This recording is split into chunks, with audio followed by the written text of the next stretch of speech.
നമ്മുടെ മുണ്ടിന്റെയും അതുപോലെ തന്നെ ലുങ്കിയുടെയും ഒക്കെ കരവശത്തിന്റെ ഭാഗം ഈ ഒരു ഭാഗം നമ്മൾ ഇതുപോലെ തയ്ച്ചെടുക്കാറുണ്ട്.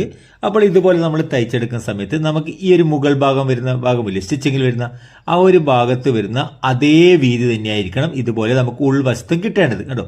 സൈഡിൽ കൂടി ഉൾവശത്തും സ്റ്റിച്ചിങ് വരണം ഇതേപോലെ. എന്നാൽ നമുക്ക് ആദ്യമായിട്ടൊക്കെ തയ്ക്കുന്നവർക്ക് അതുപോലെ കറക്റ്റായിട്ട് കിട്ടില്ല. അവർക്കുള്ളൊരു ട്രിക്കാണ് ഞാൻ കാണിച്ചു വരുന്നത്.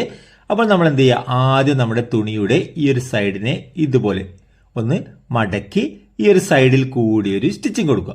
സൈഡിൽ കൂടി കൊടുക്കണം, വീതിയിൽ സ്റ്റിച്ച് ചെയ്തെടുക്കാൻ പാടില്ല. തുണിയുടെ സൈഡ് വശത്ത് കൂടി ഇതുപോലെ സ്റ്റിച്ച് ചെയ്തെടുക്കുക.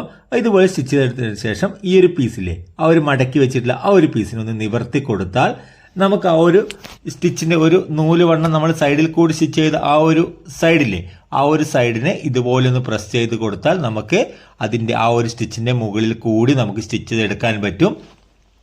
അപ്പോൾ നമുക്ക് ഇതുപോലെ കറക്റ്റായിട്ട് നമുക്ക് സ്റ്റിച്ച് ചെയ്തെടുക്കാൻ പറ്റും കേട്ടോ. ആദ്യമായിട്ട് ചെയ്യുന്നവർക്കും അതുപോലെ തന്നെ ഉൾഭാഗം, അതായത് ഇതിന്റെ മുണ്ടിന്റെ ഉൾഭാഗം നല്ല ഫിനിഷിങ് കിട്ടാത്തവർക്കും ഇതുപോലെ ഒന്ന് ട്രൈ ചെയ്ത് നോക്കാം കേട്ടോ. നമുക്കിവിടെ നല്ല വൃത്തിയോടുകൂടി കിട്ടിയിട്ടുണ്ട്. അപ്പോൾ വീഡിയോ നിങ്ങൾക്ക് ഉപകാരപ്രദമായിട്ടുണ്ടെങ്കിൽ ചാനൽ ഒന്ന് സബ്സ്ക്രൈബ് ചെയ്യുക, വീഡിയോ ഒന്ന് ലൈക്ക് ചെയ്യുക, ഷെയർ ചെയ്യുക. പുതിയൊരു വീഡിയോയുമായി വീണ്ടും കാണാം.